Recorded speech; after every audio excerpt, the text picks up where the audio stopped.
Let's try this again. Hello, welcome to Rolling Solo, your favorite Daggerheart solo actual play show, streaming show. Uh, I'm Paul. I'm your host and the player and the DM and all of those things because we're doing a solo campaign. And we are in the midst of campaign 4, where we are running Colossus of the Drylands and trying to work with the mechanics of that and see how it all works out. So I'm going to do things a little bit differently today.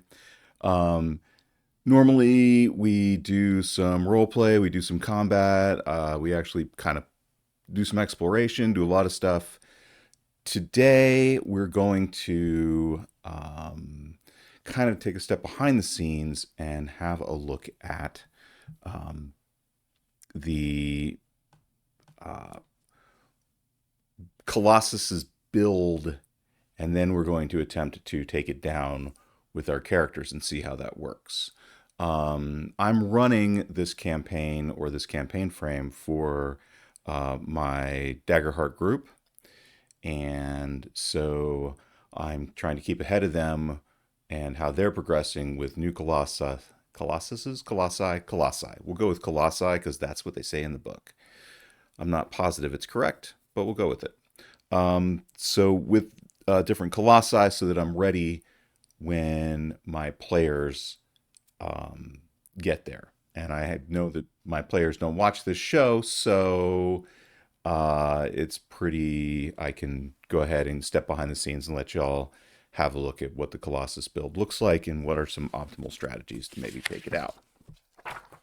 Um, if you like this, if it goes well, if I edit this and send it out into the world, um, and uh, get a response, then we'll have a look at the character builds and some of the homebrew that is involved with that. And then if that goes, and or some of the environments and some of the homebrew I've done for that. So with that said, let's have a look at our Colossus. We've chosen the example Colossus from the book of Chakantis. Chakantis. He who knows the end. This is a tier 3 Colossus. Well, we're building Chakantis as a tier 3 Colossus. The description in the book is this crystalline beetle's wing beats rain down deadly shards onto the ground, and his abdomen can vibrate at high frequency, shattering even stone.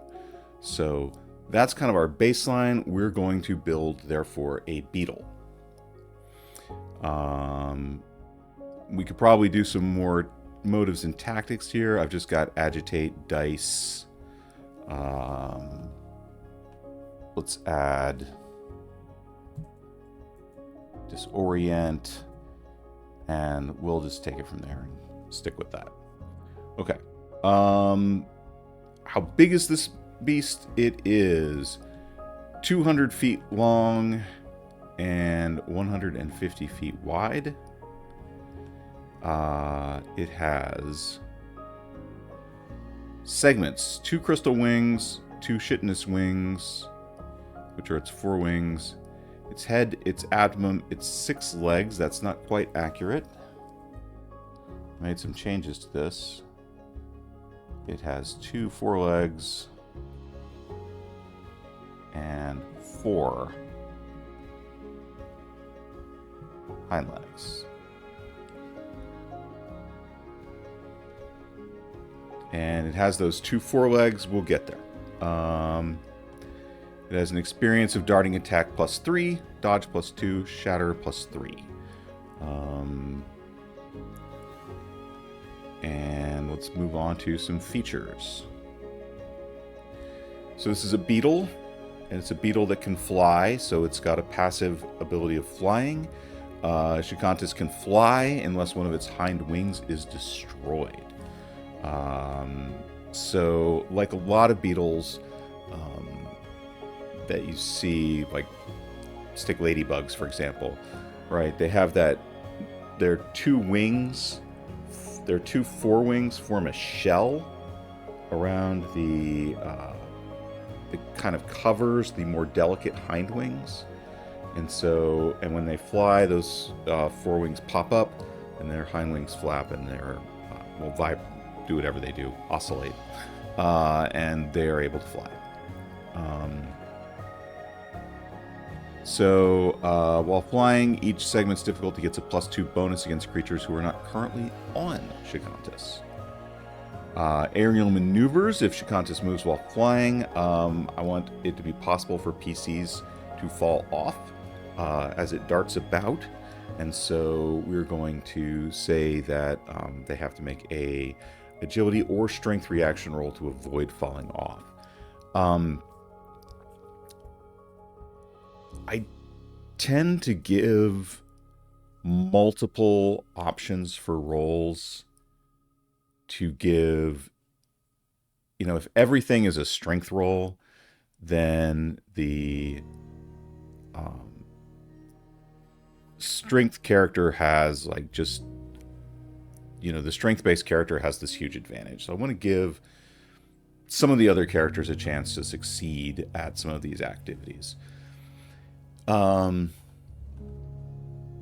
off reaction. When a PC falls off Chakantis while the Colossus is flying, that is to say, if they fail this agility roll, they're going to take 3d20 plus 6 damage if they hit the ground.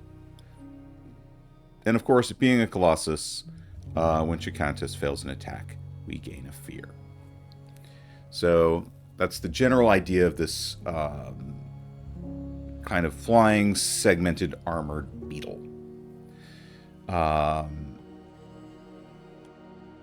So the segments, the head is adjacent to the abdomen has a difficulty of abdomen, not abdomen, abdomen. Yeesh.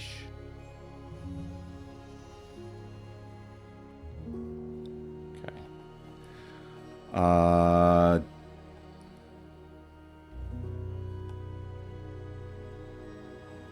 Difficulty of interesting.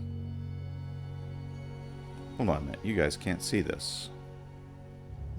You should be able to see it.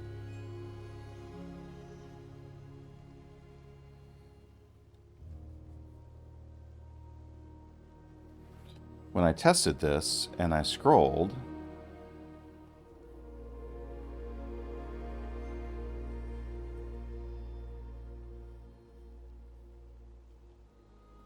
it was possible to see that.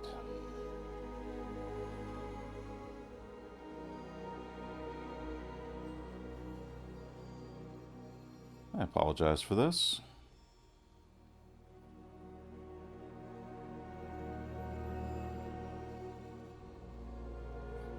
Well, okay.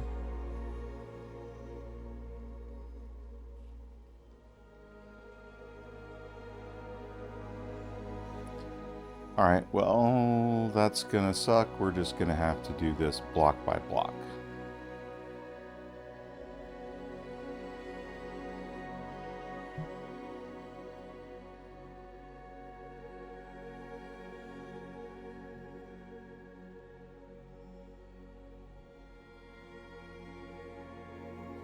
That's not gonna work.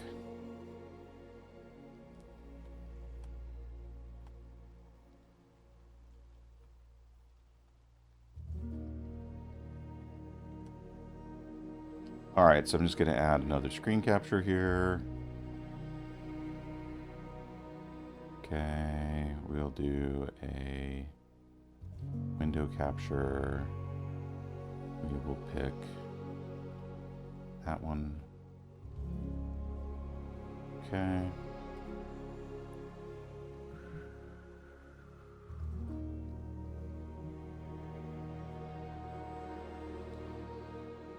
And there we are looking at the segments.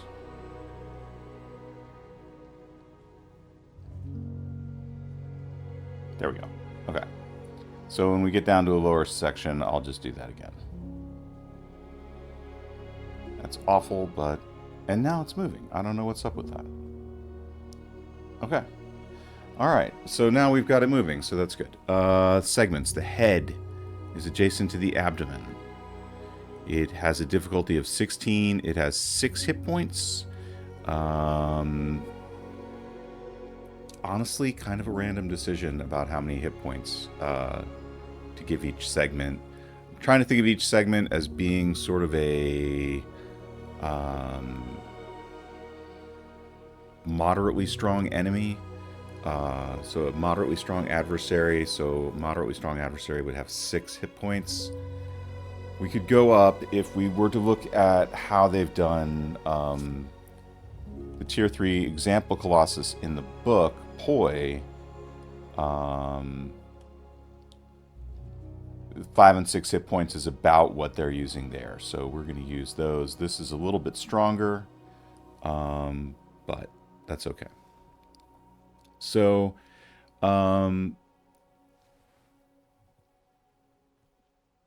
its difficulty is 16. Hit point 6, attack +2, pincers. So this is the head, and it's an insect, so it's got those like little pincers that it'll grab with, and it's on its mouth parts. It can attack from very close. It does 3d10 plus 5 damage. So, features targeting passive. Chakantis attacks at disadvantage if the head is destroyed. Why isn't Chakantis dead if the head is destroyed? And the answer is because many beetles and other insects can live without their heads for at least some period of time. However, I do feel like disadvantage seems reasonable for a headless insect attempting to attack you.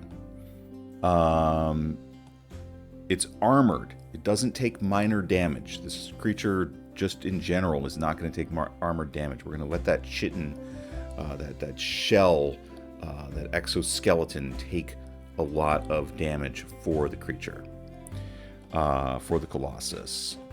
It's resistant to all damage while the Chakantis is flying. No particular reason for that, just liked it. It is... let's see. It has this grab action. I want it to be able to swoop down, land, grab somebody in its pincers, pick them up, and drop them. So, we can spend a fear after making a successful pincers attack to grab the target. While grabbed, they are permanently within melee range of the head, and they're vulnerable to the pincer attack. So, unlike my previous Colossus, the pincers can attack creatures that are within them. If released while Chakantis is flying, the target must make a successful agility reaction roll to grab onto the pincer or fall to the ground. So this is one where I felt like agility is probably the only thing I can put in there. Let's consider the possibility of... I'm going to add...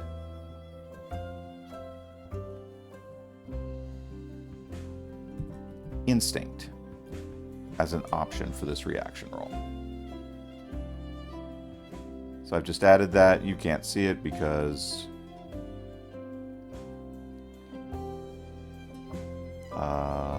this has kind of frozen.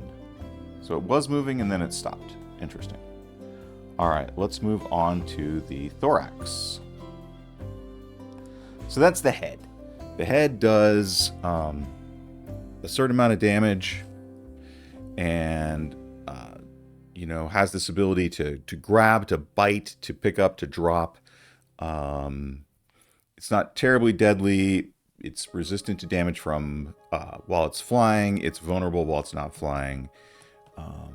That's the head. Let's move on to the thorax.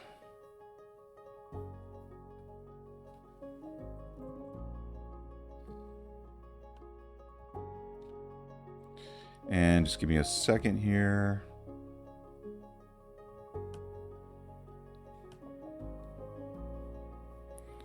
And I will trash that.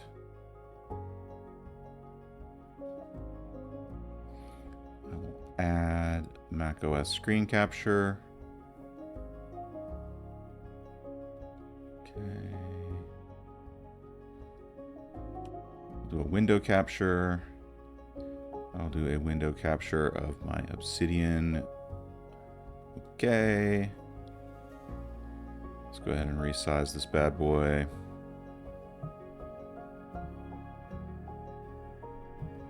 And we can move on to the thorax. So this is the thorax, the chest, the center of the beast. It's again this. So the thorax is adjacent to everything: head, forelegs, hind legs, abdomen, forewings, hind wings. Its difficulty is 17. Its hit points are 8. The thorax is tough. Why is it tougher than everything else? Because of its feature of fatal. When the thorax is destroyed, Chakantis is defeated. This is the only way to defeat Chakantis, is to destroy the thorax. Armored, passive. The thorax, like the head, does not take minor damage. You have to do major damage to do any damage to it. And it cannot be climbed or attacked unless Chakantis is flying or has its wings spread, unless both wings on one side are destroyed. So remember that it has these forewings, these leathery forewings that cover when it lands like a ladybug. When it lands, those wings cover the thorax and protect it. And when it's flying, they're open and expose it. So it may turn out to be that this is overpowered, in which case I'll probably make it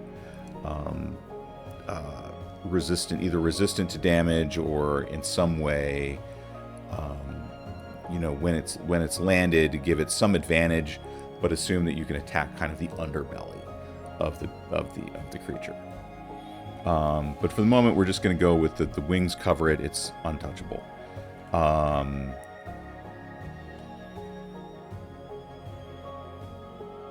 Okay, forewings.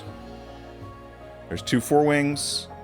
Difficulty 16. They have 6 hit points. They're heavily armored. The forewings are not going to take minor or major damage. You have to do severe damage to get to them. So 2 hits will take them out, but they have to be 2 big hits. And the folded passive that they will naturally fold without activation, that will come up in just a moment. But other than that, the forewings have no value. They're just armor for the creature. Hindwing, on the other hand. So in order to kill Chakantis, you have to destroy at least 1 forewing. You can't destroy it without destroying the forewing, unless you happen to get in a really solid hit while it's flying.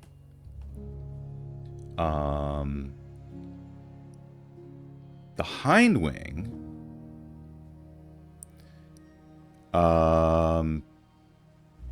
has a lot more features, and I'm going to get to those in just a second.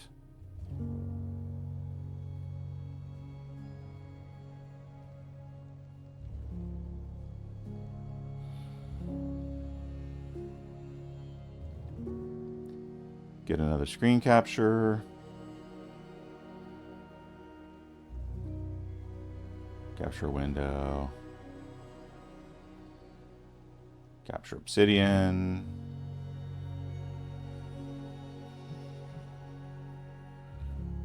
Resize and move this guy. Resize him. Move him.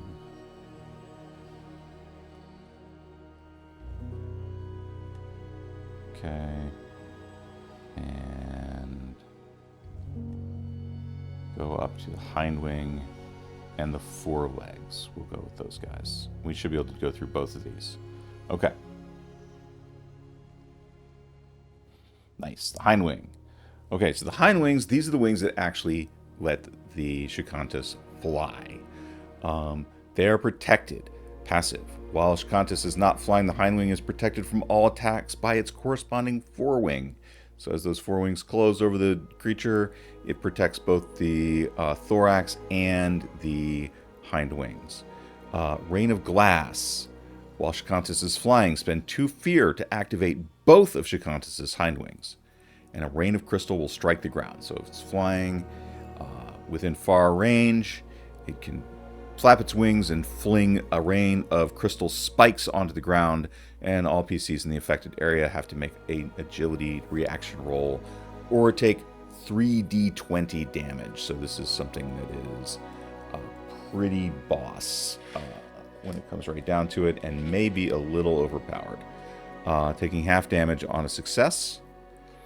And when it's not flying, you can spend a fear to activate the wings and cause a gust of powerful wind that will blow targets in close range back.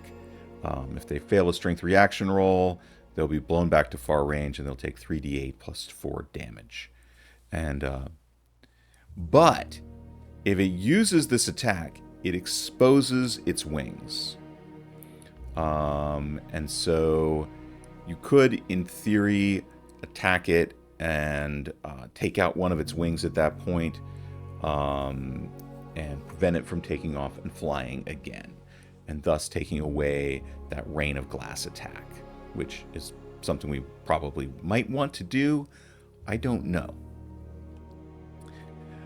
Because if it is on the ground, then it has these four-leg attacks.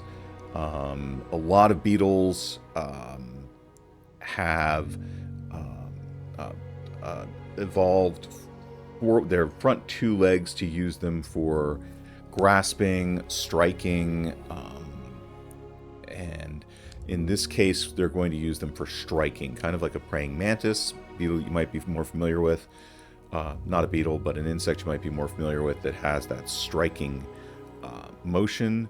Some beetles do this as well, so Chakantis is one of those beetles. And then, oh great, that scroll worked. Then we have the hind legs. The hind legs, there's 4 of them. They do nothing. Then there's the abdomen, which is adjacent to the thorax.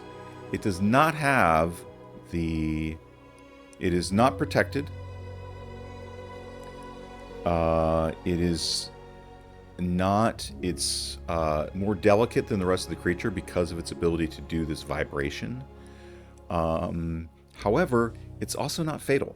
So you can destroy the abdomen, and like any other insect, or like many insects, Chakantis can survive without its abdomen. However, it will not have its deadly hum action, in which it marks a stress to cause the abdomen to vibrate at high frequency.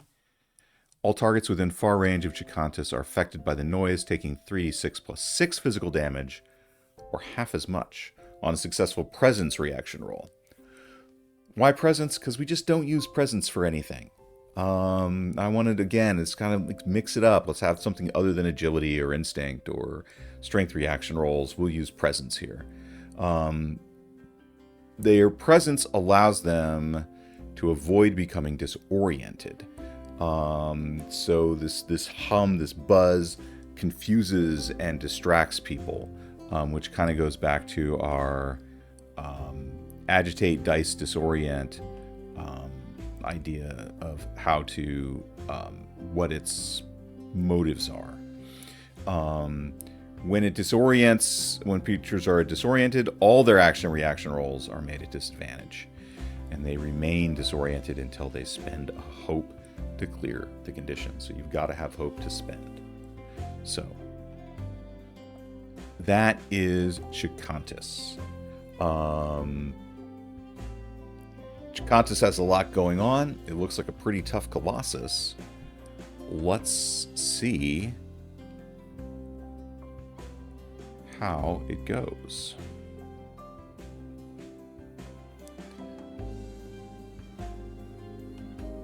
So we're going to start this off with a full slate of fear. We got 12 fear here. We have our 3 PCs. And let's go through our 3 PCs real quick. We have Dusog, the freeborn Stone Sylph Juggernaut. A Stone Sylph is a combination of the top card of the Earth Elemental, which gives Dusog stone skin, and the bottom half of the bottom part of a air elemental. So, which would be a Earthkin. He's half Earthkin, half Skykin. Juggernaut Brawler, level 7. Are we level 6 or level 7 at this point?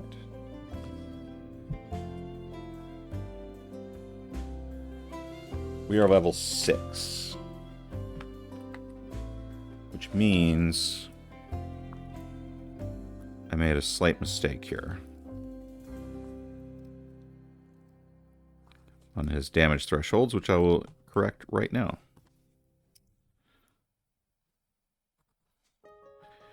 We are starting this. Let me clear all his hit points and clear all his stress.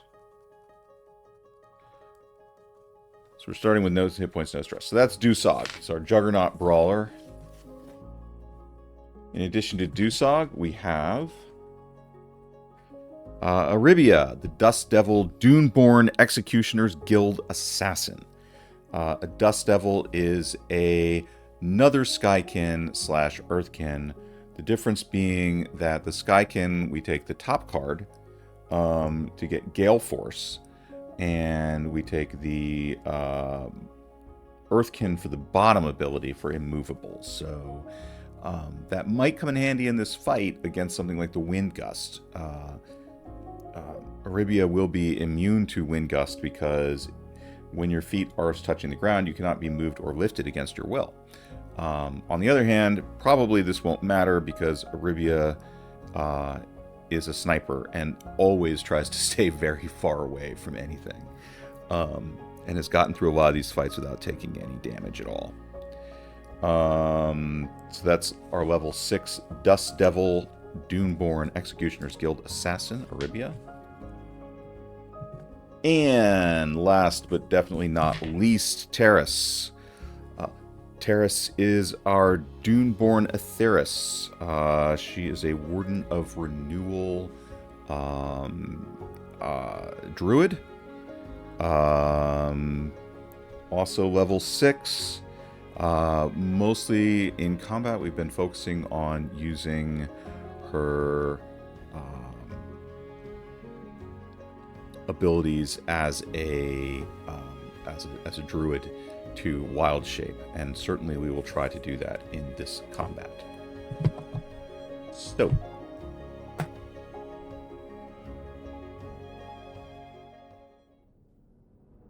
after many days in the desert, we have come to different places, different towns, mining camps, regular human campsites that have been devastated by some horrifying force.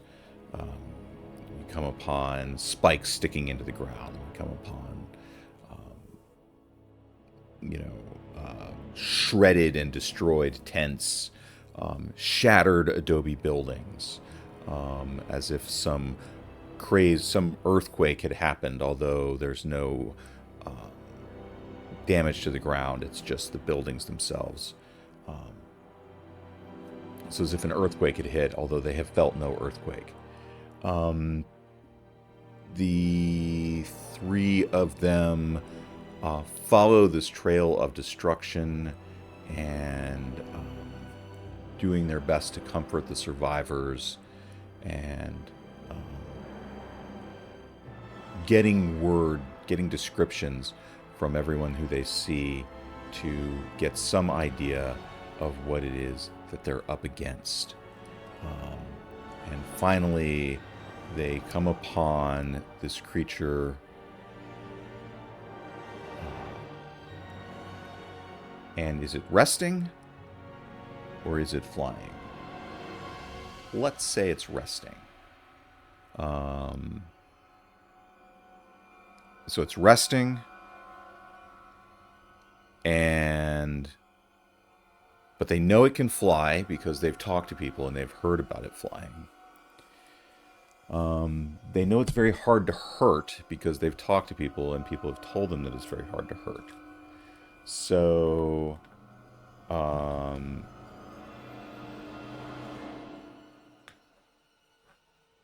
and they know about the abdomen because people have told them about the abdomen. So where do we start?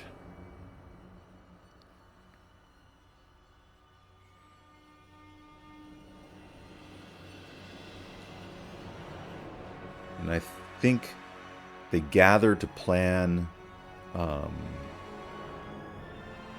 Terrace and they come up with a plan. Their plan is they believe that if they can destroy the abdomen of this creature, that it will give them some kind of ability to, they think this is a way to kill it, is to destroy the abdomen, unless somebody makes a successful knowledge roll. And I think the only person who would have the experiences for this, Terrace has Desert Fox. So part of her backstory would be that part of her backstory is that she is a druid who has lived a long time in this area. Would she know that maybe this is not the best way to attack this thing? And give me 1 second, and I will get my hope and fear dice.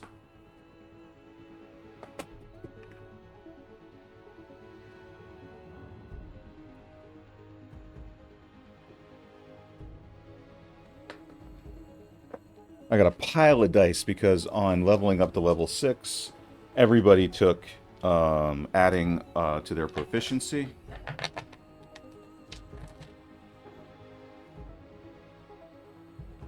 So she will make a knowledge roll against its difficulty. And the difficulty of the abdomen is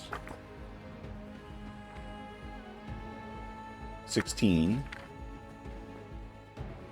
The knowledge roll of 0.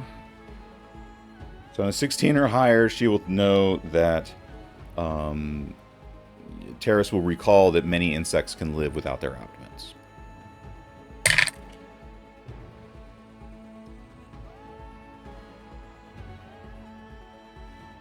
That is a critical. So she says to the other two, we're going to have to take out that thorax, y'all. Get to that. We're going to have to get to them wings.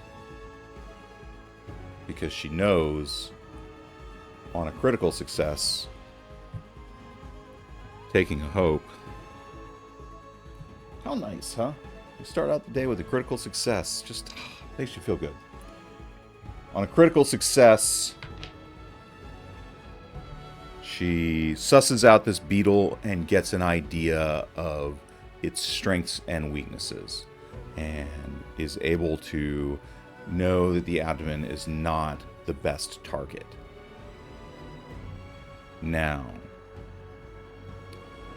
what would be the best target? Not the head, because it might be able to survive without its head. It's got to be the thorax, and the thorax is defended by its wings. So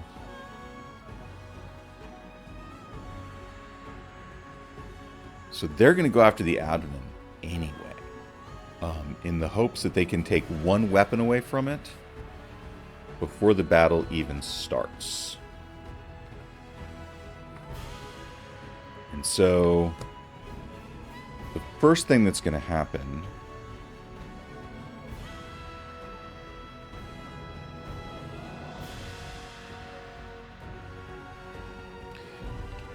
is that the insect is resting. Rivia was the blue folder. Gotta remember that. Aribia's going to take 2 stress to use Gale Force.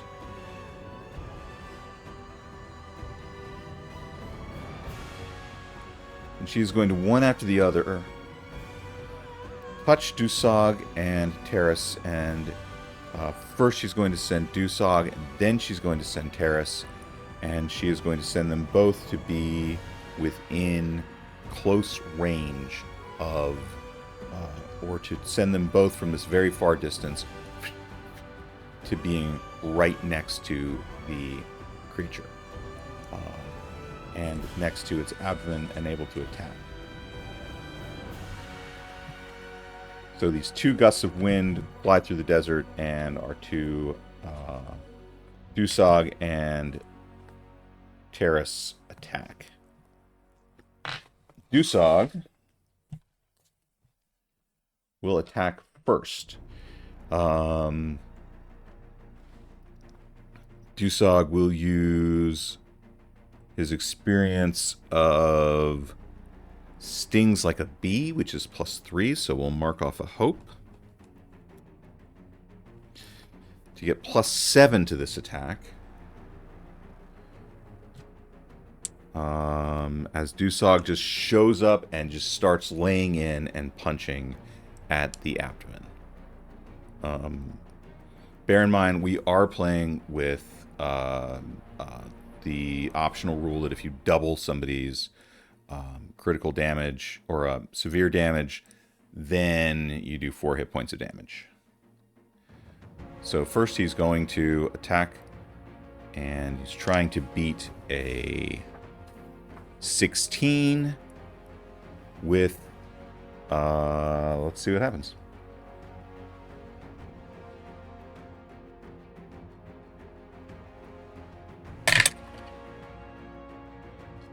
Okay, so that's a 13. +7 is 20, but it is with fear, so we will lose the initiative. And that's not great. So we will lose the initiative here, but Dusog will get to do 4d10. 1, 2, 3.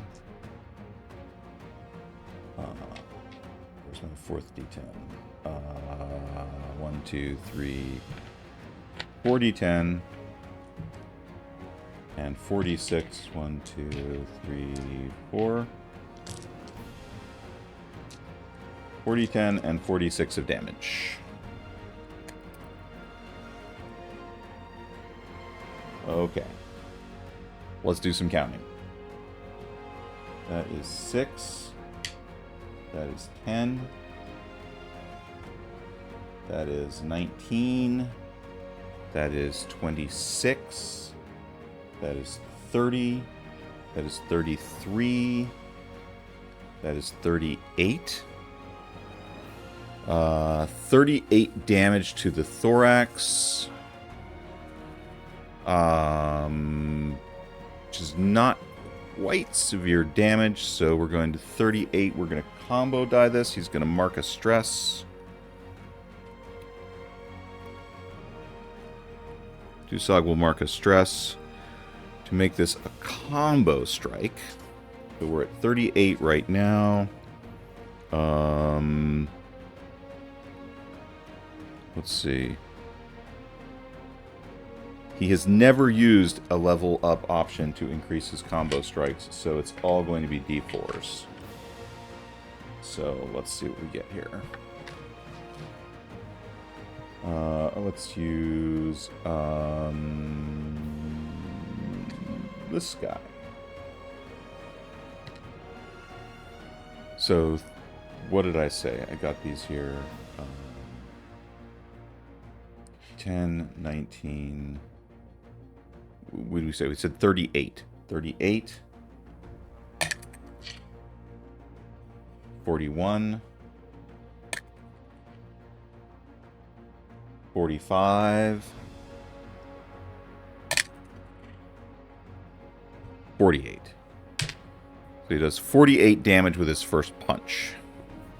So He drops in there and immediately stings like a bee. Just, a flurry of strikes. Knees, elbows, hands, legs, just slamming every limb of he's got into this creature and doing severe damage to the abdomen.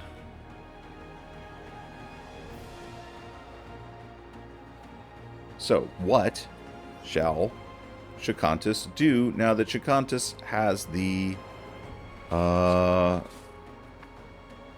Chakantis has 12 fear, and Chakantis has 2 enemies next to them, since we sent both Dusog and Terrace into this fight simultaneously. And you know what? Because as I've been playing, my players have been stocking up on health potions. I'm going to give everybody a minor health and a minor stamina for this fight. So let's just make a note of that real quick.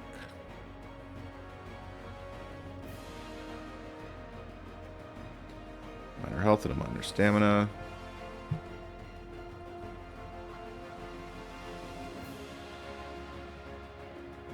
Minor health. Minor stamina. Okay.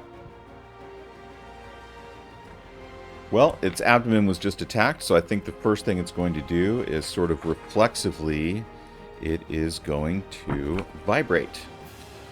And everybody within far range of Chakantis are affected. So that is Dusog and Terrace.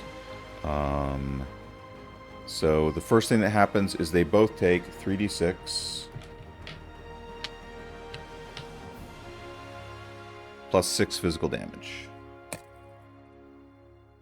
So that is 11, 17 damage to both of them.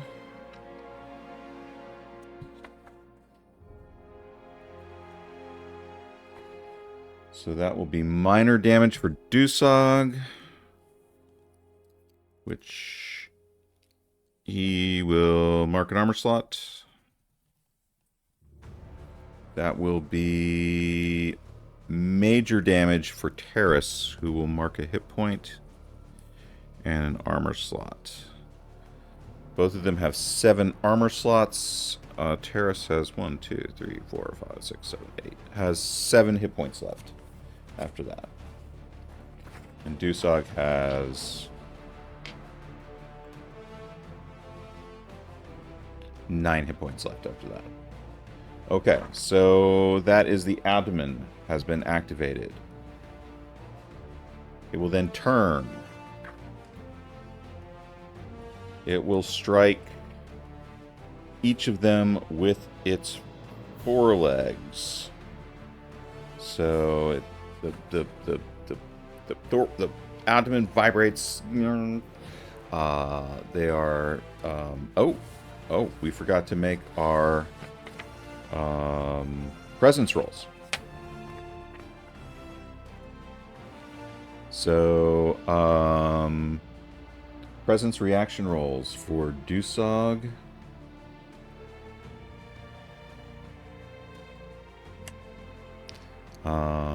Dusog will make a presence reaction roll.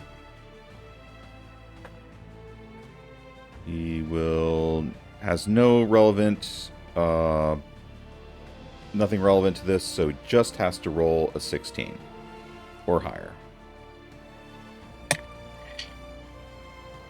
And does not. So Dusog is now disoriented. Terrace is rolling with a +0 as well. Any of her experiences look helpful? I'm going to say Let's Dance is helpful. And give her a +2. Burn that hope.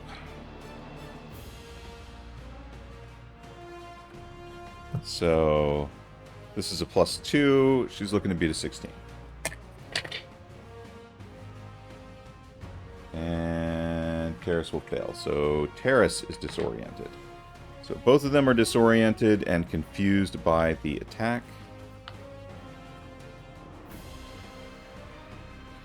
We then get an attack with each foreleg.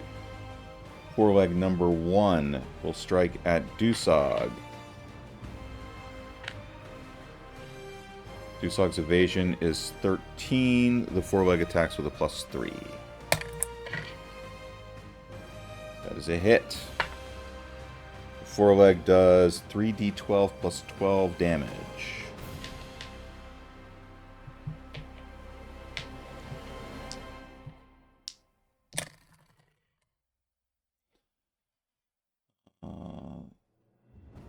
That's 10, 13.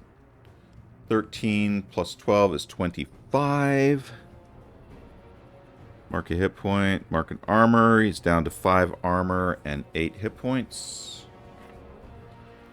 The other foreleg will strike at Terrace.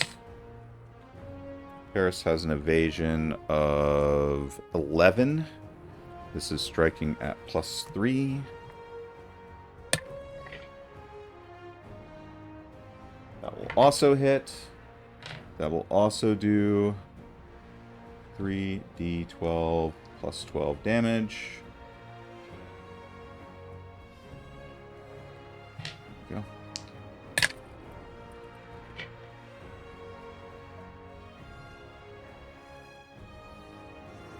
Yikes. 32. 43, 55. That is major damage. She will mark an armor. Take 2 hit points. Terrace has 5 hit points left.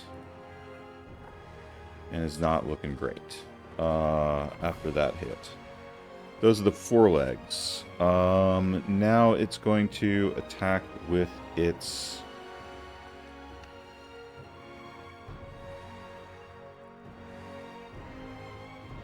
forewings.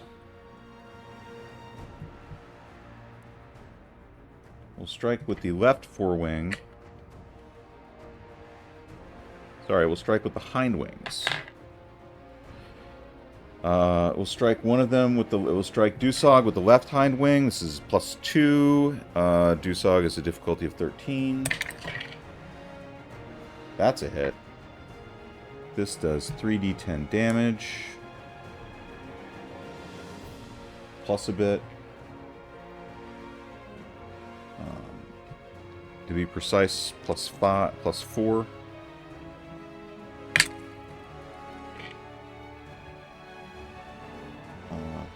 Hind wing attacks. That's a forewing attack. But yeah, it did its abdomen attack. Foreleg, hind wing. 5, 10, 11. +4 is 15. That is minor damage. Mark an armor slot with 4 left. We'll use another wing. It will attack Terrace. Trying to beat an 11 with a +2. That will also hit.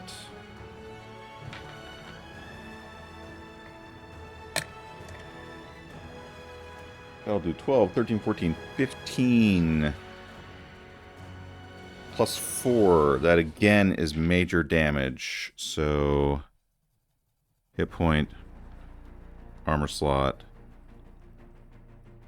Terrace needs more hit points.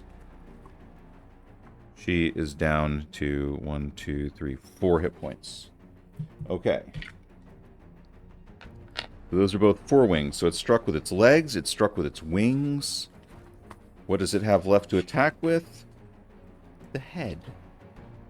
Evens, it attacks Dusog. Odds, it attacks Terrace with the head.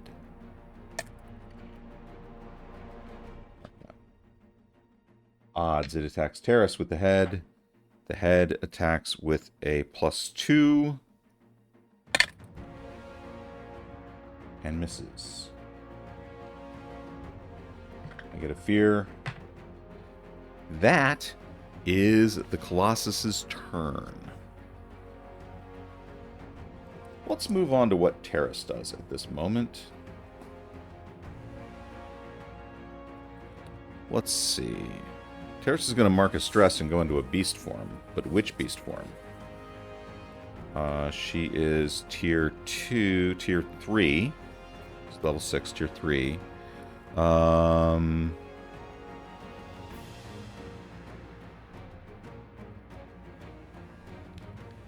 Does anything have pluses to...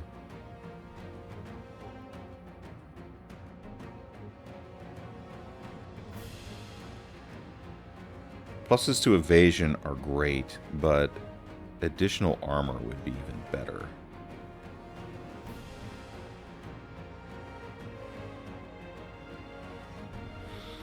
Let's see. Okay.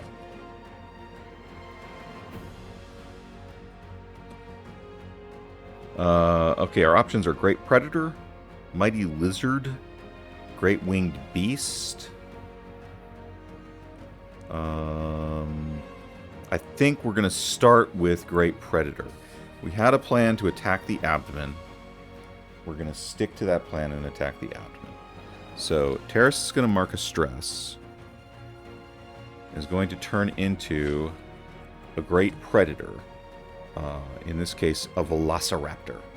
And immediately attack with her strength attack. This is a +3.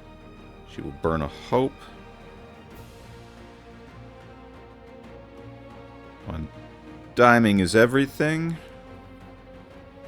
To get a little bit of help on this. So this is +3. +3 is +6. The abdomen has a difficulty of 16. Yes.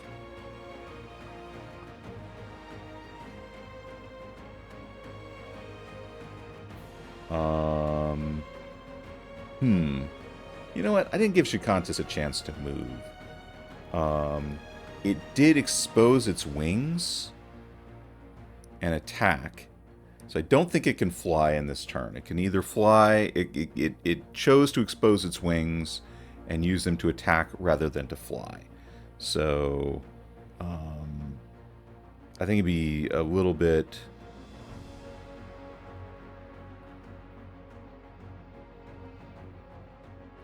It's going to fly. That's what it's going to do. It's going to take off. So, let's roll back everything we just said. Chakantis spreads its wings, attacks, and then leaps from the ground and begins buzzing up upwards. When it does so, Terrace turns into a great winged beast and follows it.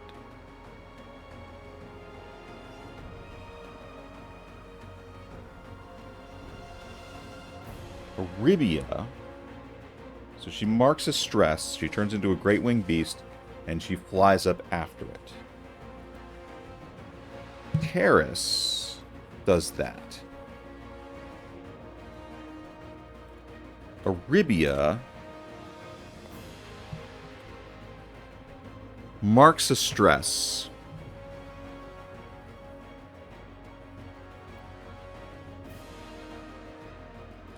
And transports herself next to Dusok.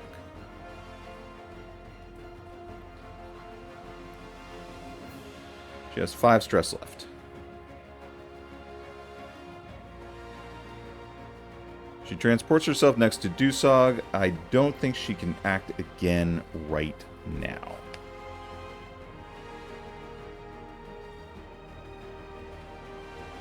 Okay.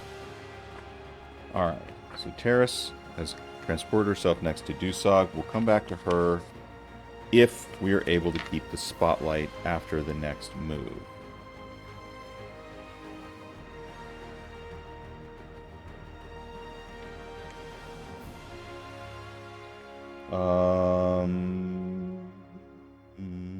Okay.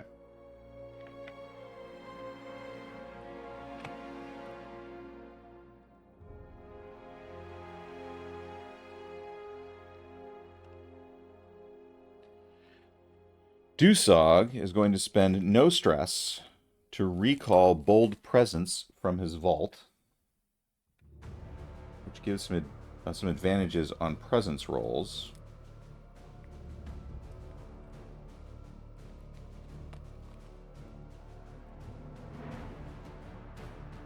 He's also going to spend a hope to stop being disoriented,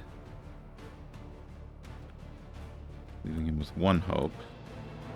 Terrace, who is also disoriented, is also going to spend a hope to stop being disoriented.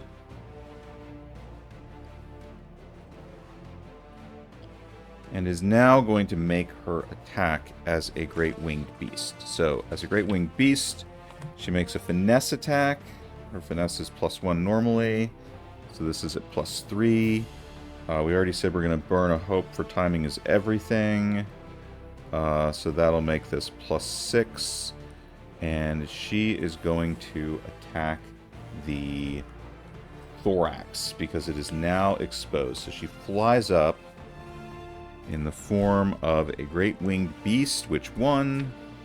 We'll say a Giant Eagle. She transforms into a Giant Eagle and goes to attack the thorax at +6. Now that the thorax is exposed.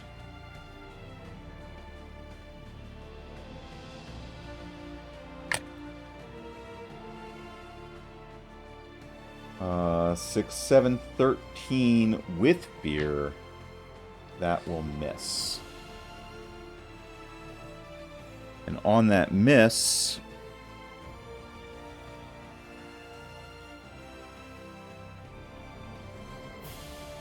we are going to spend 2 fear. And this will activate both of the hind wings to do the Rain of Glass. So at this point, Terrace is in the air.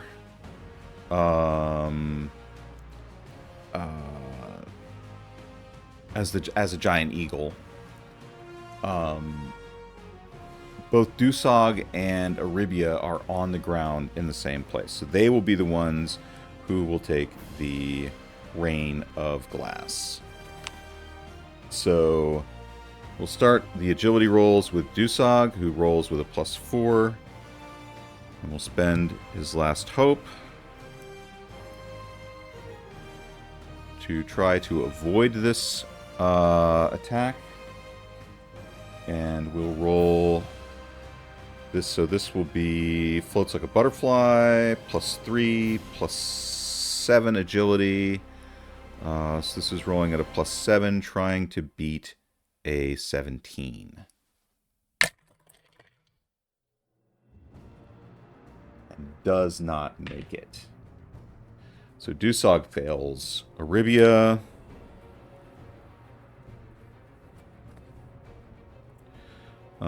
We'll also spend a hope on Survivor to get +3 on this roll. Her agility is also +4, so this is a +7, trying to beat a 17. And will also fail by exactly the same amount. So they both fail. So they're both going to take 3d20 damage.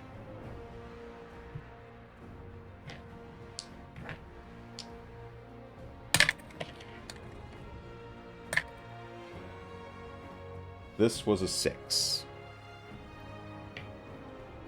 Let's roll these all again and roll them at the same time. That's more fair. Okay. So that's a 15, that's a 15, that's 30, 31. 31 plus 10 is 41. So for Aribia, that is severe damage. She will mark 2 hit points and an armor. For Dusog, that is...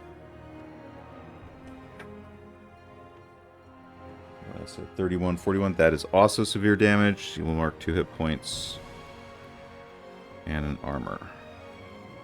Dusog is down to 3 armor and 1, 2, 3, 4, 5, 6 hit points.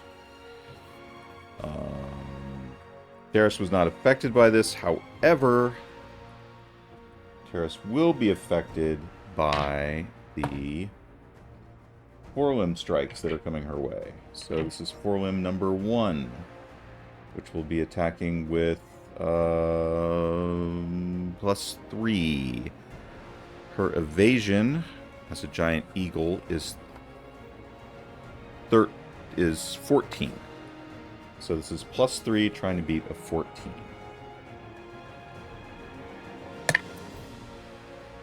That will hit. It will do 3d12 damage.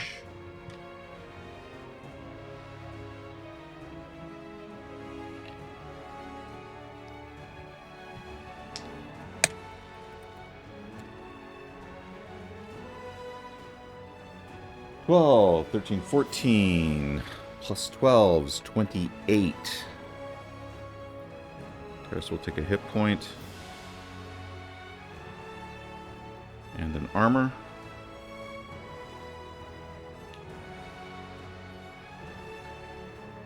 And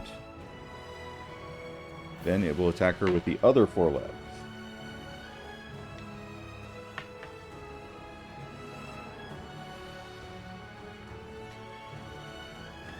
Where did I put that? Where did I put my d20?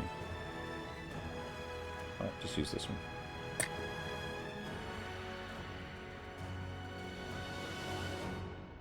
That little kitty cat, you can't really see it too well.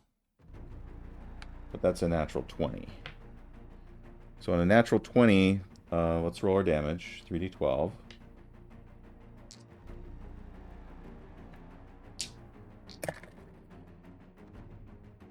That's cocked. That's a 9, that's a 2. It's a 3. Okay, so 5, 14, plus 36 is 40, 50. Plus 12 is 52. Which is severe damage. She will mark 2 hit points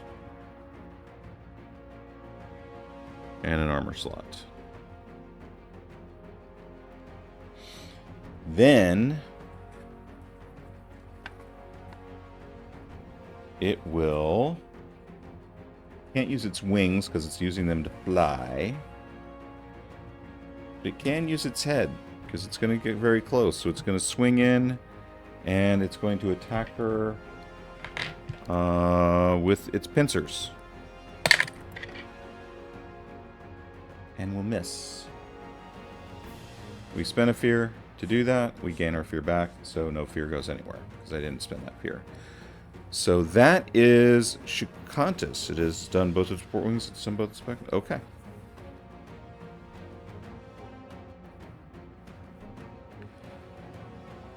So Aribia is now going to mark a stress.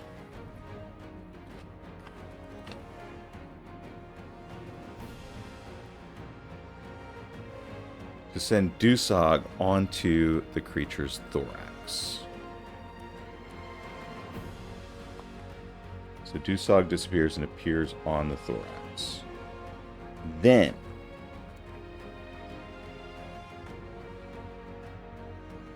Terrace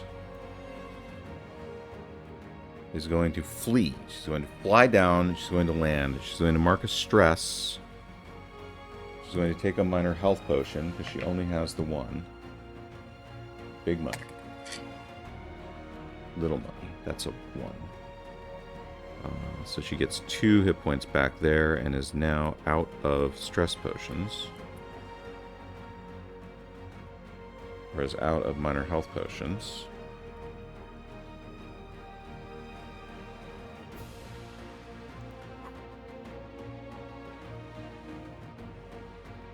So she's done that. That's everything she can really do.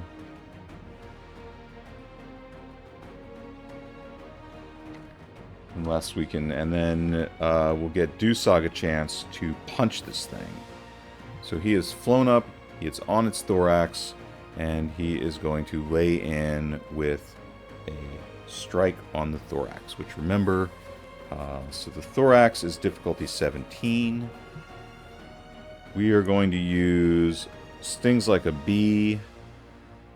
He doesn't have any hope. He can't do that. So this is just rolling at +4. Trying to beat a 17. And it would be really nice to roll with hope here and get an attack. Wouldn't it? Come on, roll with hope.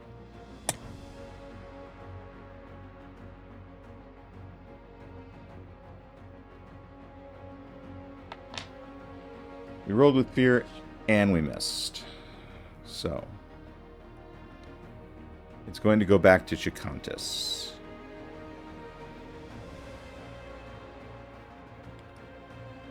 Chakantis is currently flying. We're going to spend 2 hope.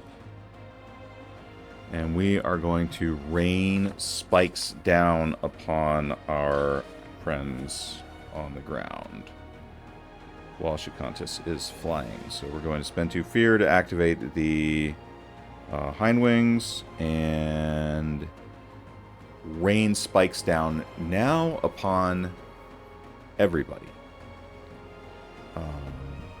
So everybody's on the ground. Everybody's going to take this damage. So everybody has to make an agility reaction roll. Starting with Dusog, rolling at +4, trying to beat a 17. He succeeds. Terrace, rolling at +3. She succeeds. Aribia, rolling at +4. And spending a hope.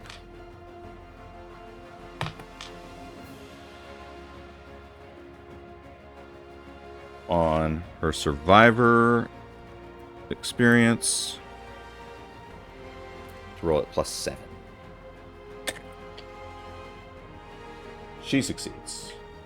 So all of them succeed. All of them take half damage.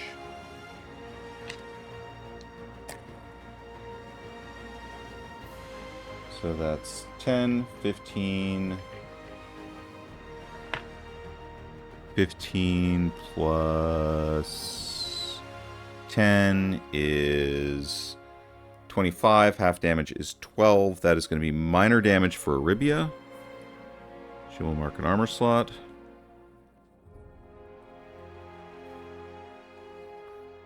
That is minor damage for Aribia. For Terrace, rather. She will mark an armor slot. And that is definitely minor damage for Dusog, who will also mark an armor slot. And that is both wings. Then the creature is going to fly down and get close. And will make 2 4-leg strikes. So let's say 1 and 2 is Aribia, 3 and 4 is Terrace, 5 and 6 is Dusog.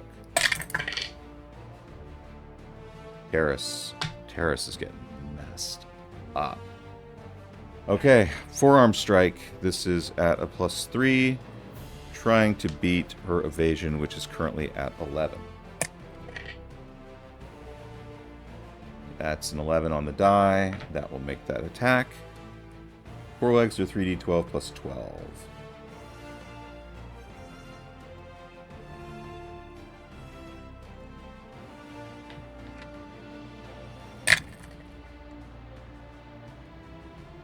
$10, $13, $25.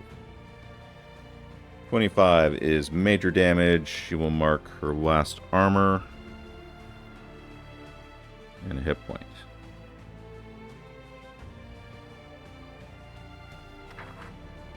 We have done so far to this creature 3 hit points of damage. 3. And it has almost killed the entire party. Part of that's because I'm rolling for garbage. Okay, that cost me a fear to do that. Let's spend another fear. Strike with the other 4-leg. And let's attack. I don't know. Evens is Dusog, odds is Arabia. Evens is Dusog. Dusog's evasion is currently 13.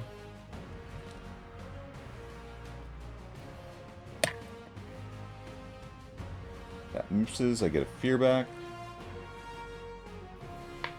And then it's going to swoop down at Arabia and try and grab her in its... I don't think it can really do that. I think it has to land to do that.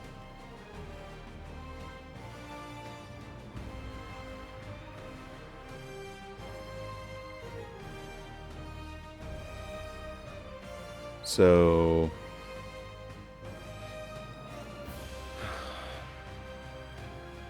Actually, that last attack had to be against Arabia because I just remembered Dusog is sitting on its back.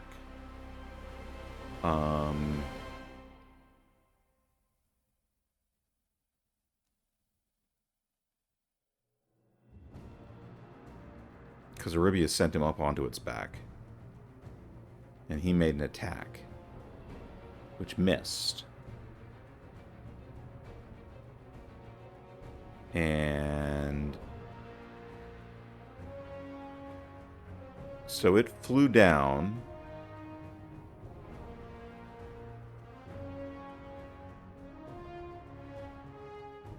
Okay. That's why you got to remind yourself. It's hard when I've got 4 things in my head at once. Okay. It had to land. But it didn't. It did its rain of spikes, and then it came down, and then we did its rain of spikes first. That's something it does while it's flying. Then it landed, and it will attack foreleg. So it's done that. Then it's going to spend another stress.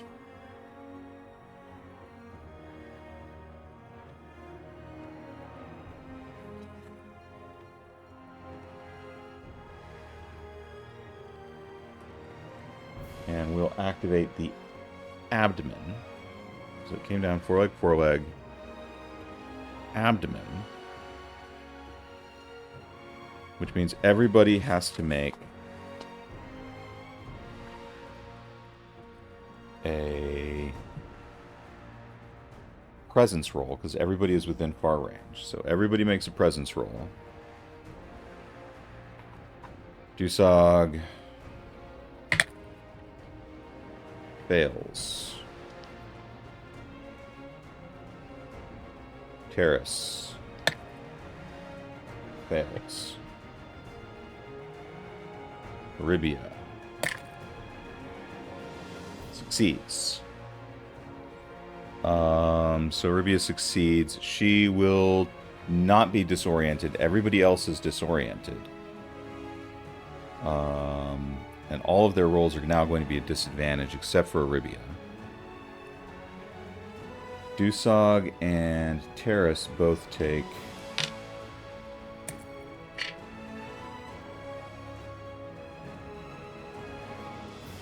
15, 21 damage. Arabia takes 10, so...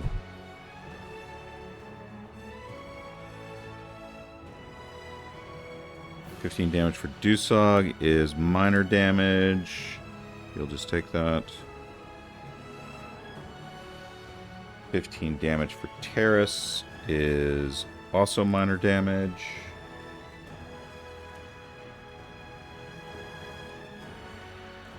12, 15. No, it's 21 damage. Sorry. 21 damage for Dusog is major damage. He will take a damage and mark a hit point. Mark an armor slot. Terrace will mark a thing, take an armor. Says she's out of armor slots. She will take 2. She is down. So Terrace just goes unconscious on the ground, leaving Arabia To take 10, which is minor damage, she will mark an armor slot. Dusog is disoriented and is out of hope. He is on the back of the creature. He will attempt to punch it in the thorax. No, because it folded its wings, knocking him off of the creature.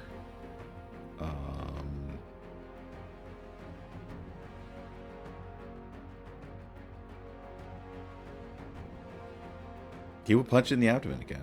Why not? That's all he's got to do.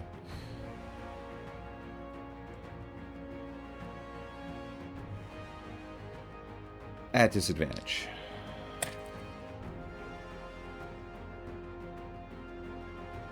However, he will crit. And we don't even have to roll damage on that. That is severe damage. The abdomen is destroyed.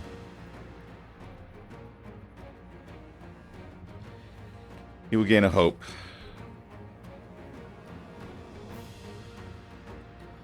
He will clear his 1 stress. He will feed his minor health potion to Terrace. Come on.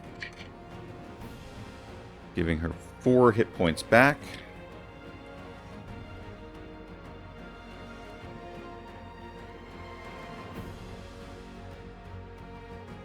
She is still disoriented, but that's okay. And now...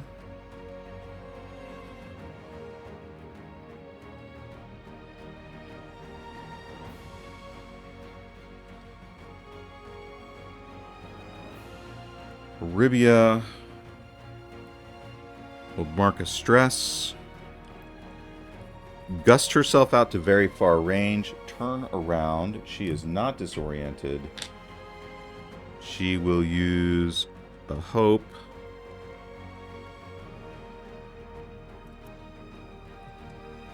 To attack with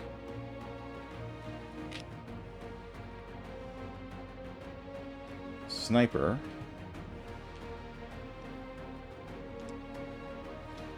That's a good time for a critical to happen. To attack with Sniper, so this is +8. She is attacking the... It has landed, it has folded its wings. She's attacking the left forewing.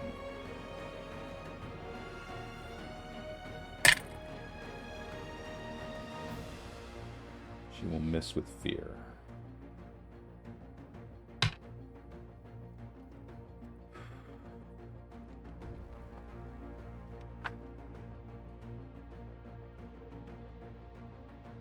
So the creature is now on the ground. Its abdomen is destroyed.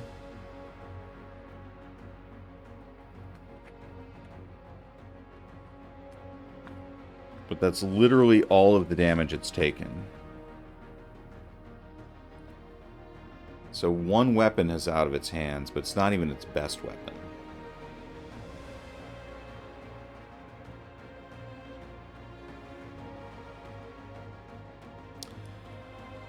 The thing is, I've had a lot of misses with fear.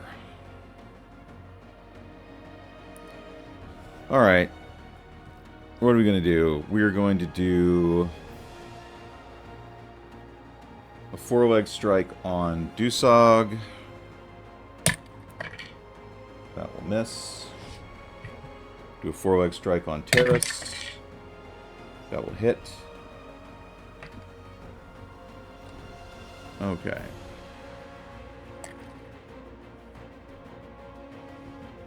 That will do 24, 28, 36 damage. That is severe on Terrace, who's out of armor, so she will just take all 3. And be on death's door again.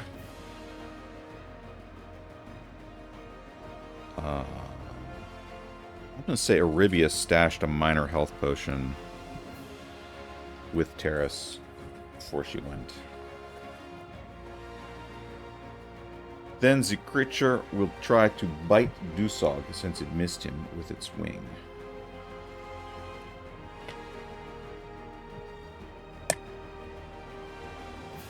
It will succeed in biting him. Its bite attack does...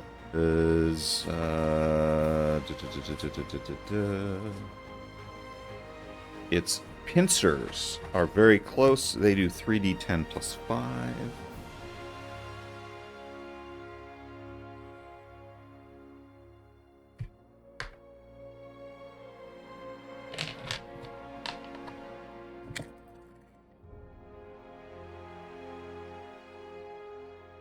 That is 8.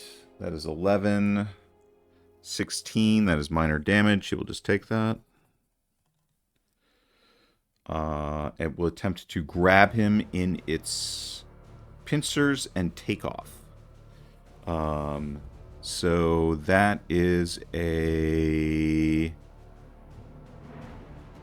Let's just spend a fear. So we've done... I think I just spend a fear. He is grabbed, and he is within melee range of the head.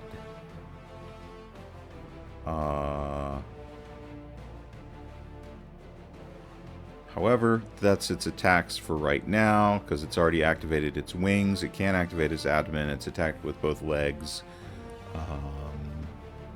It's flying.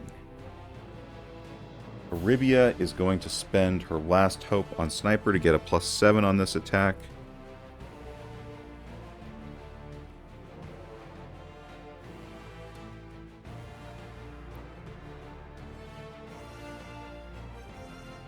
She can hit the thorax, which is a 17.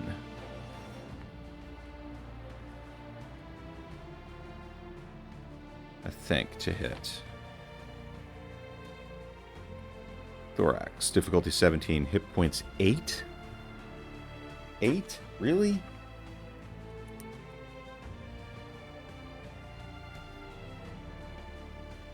Six, 7, 8. We haven't hit the thorax once. Alright. Alright, kid, you're rolling out a +8 here. You're trying to beat a 17.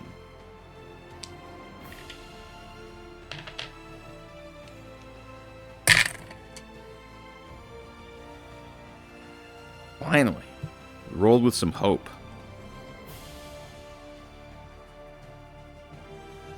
And that's it. So on that 17, we get to hit the thorax. Remember, the thorax doesn't take minor damage. And the threshold for this guy is 22.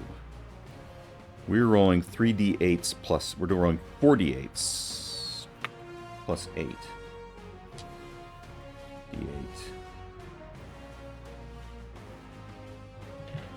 D8.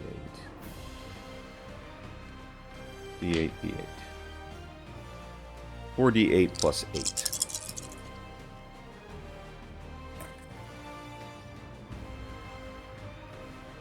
Nine, 10, 12, 20.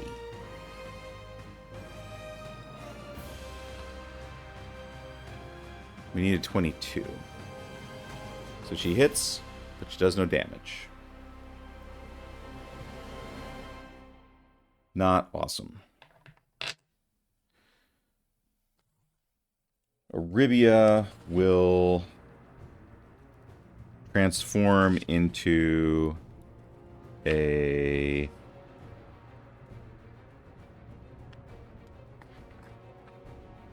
No. Terrace will take that minor health potion.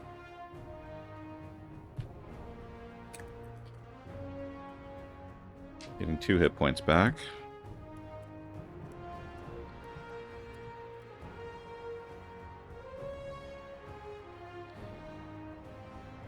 We'll burn stress. We'll transform into a winged predator and we'll attack the thorax. Burning her last hope on Desert Fox. We're on timing is everything to dart in there in between wing beats. So this is a total roll of +6 plus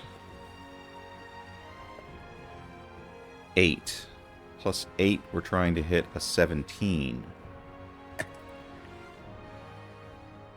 We do, but we do it with fear.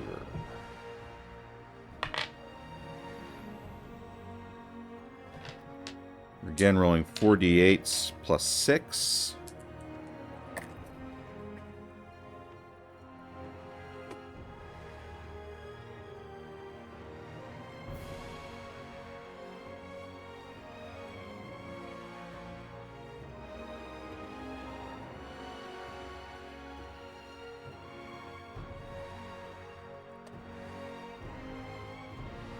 Okay, that's 11. That's 14. 17 plus 6 is 23. So we finally get some damage into the thorax. And we do 2 hit points worth of damage to the thorax.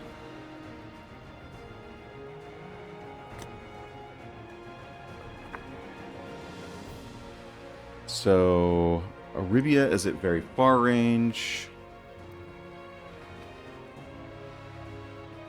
Terrace is right there. Dusog is in the mouth. So let's deal with Dusog first. He is vulnerable to attacks from the mouth, so it will attack him with its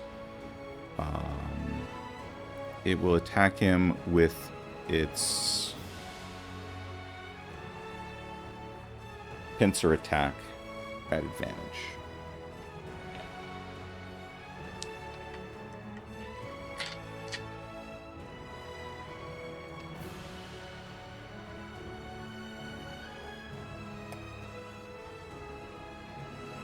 Either one of those will hit.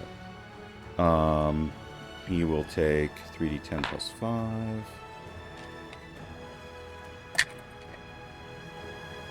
10, 11, 15, 20, which is major damage. Dusog is down to his last 2 hit points and has no health potions left.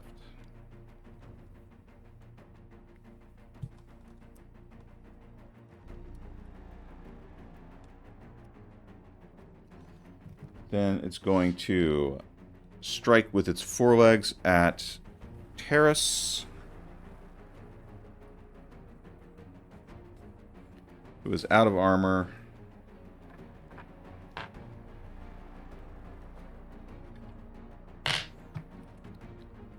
It's trying to beat a 13 with a +3. Does not.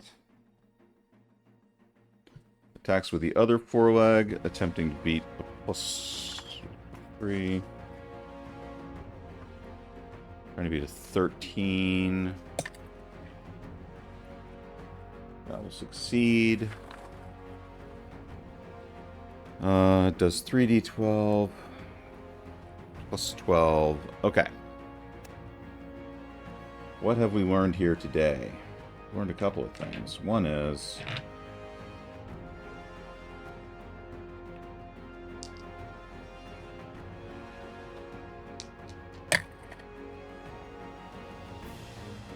alright, 6, 11, 23. It's major damage.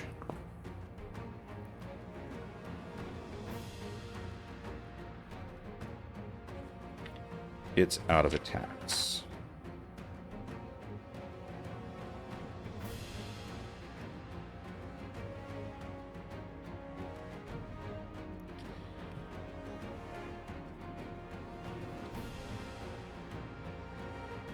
Dusog.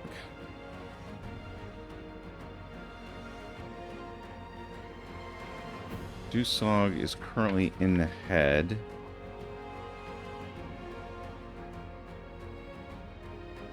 There is no obvious way to get out of the pincers. So let's call this a strength roll.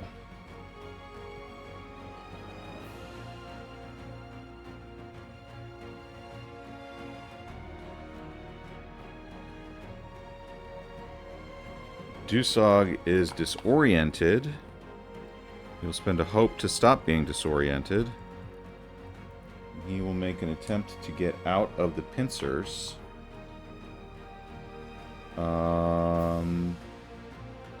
And that is going to be a...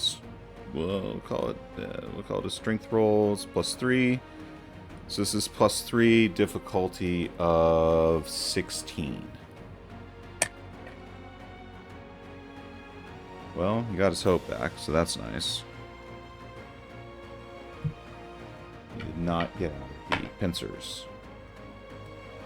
So it's going to bite him again. That'll hit. Pincers do 3d10 damage.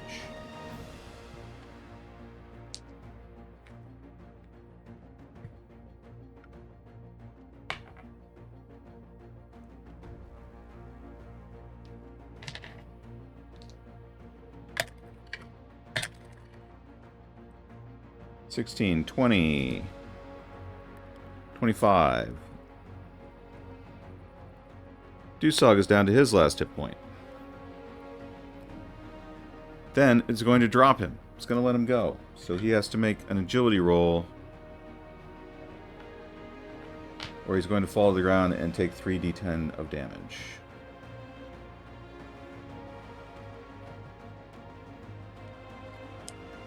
Okay, so he needs a 16 on this. He is +4. He will burn a hope on floats like a butterfly to make this +7.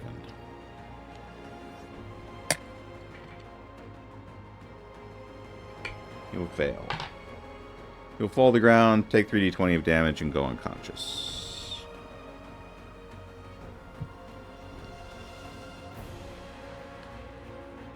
Terrace will fly down, and if she survives the next round... Let's see, this is a 13. It's going with 4-leg attack, miss. 4-leg attack, miss.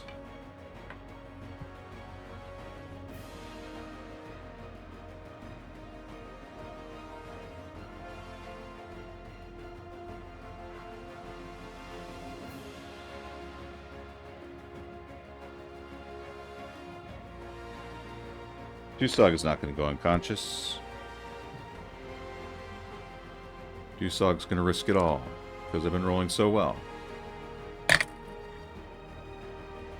Dusog will fall to the ground and die. Terrace will run away. Aribia will run away. Okay.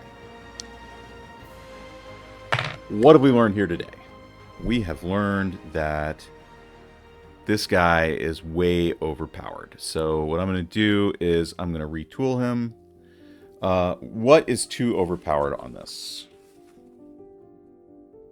I think the overpowered bit is the 4 legs. That 3d12 plus 12 and having 2 attacks with it is just too much. So let's drop the 4 legs to... I mean, this fight could have gone another way if we had rolled, you know...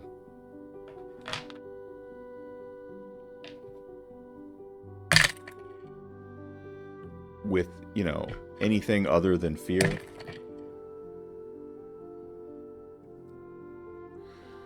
No, but all we're doing is rolling with fear. So 3d12 plus 12 is too much. Let's make the 4 legs...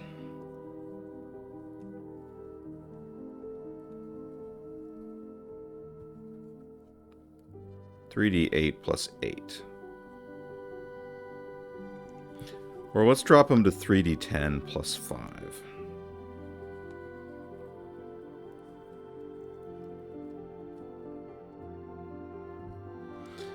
Let's drop those to 3d10 plus 5.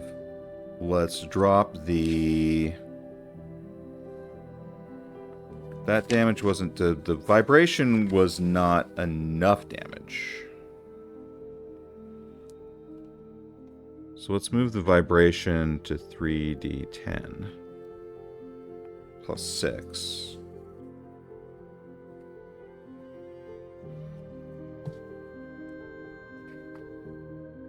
The wings, it didn't use very much. They're 3d10 plus 4. I think that's fine. The mouth, 3d10 plus 5. I think that's fine. It was those d12s that were killing us.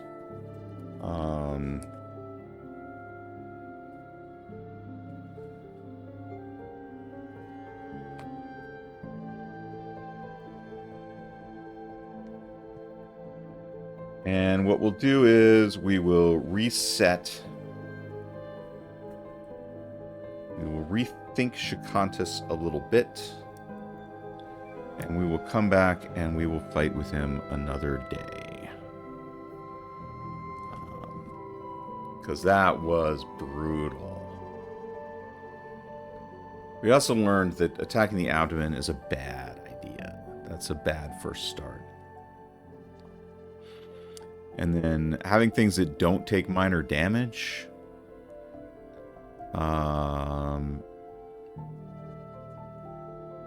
Not great. I mean, made things tougher. Made things a lot tougher. For a big time damage dealer like Dusog, not a big deal. Except that he was missing. So, you know, we missed a lot in that fight. I'd have to go back and check, but it was a lot missing. So, we shall try to weaken Chakantis a little bit. He's a little too strong for a 3-person party, and I'm running against a 3-person party, although I'm about to give them an NPC to help them out. But NPCs aren't really great in combat. And we'll see what we can do with Chakantis and making him a little bit weaker. And when I do, I will come back here and go through the rebuild, and we'll try a refight again. So, hey. Oh, yeah. Don't forget, you can get a Rolling Solo hoodie at Solid Soft Designs Etsy shop. And, man. That was a rough one. Y'all keep rolling.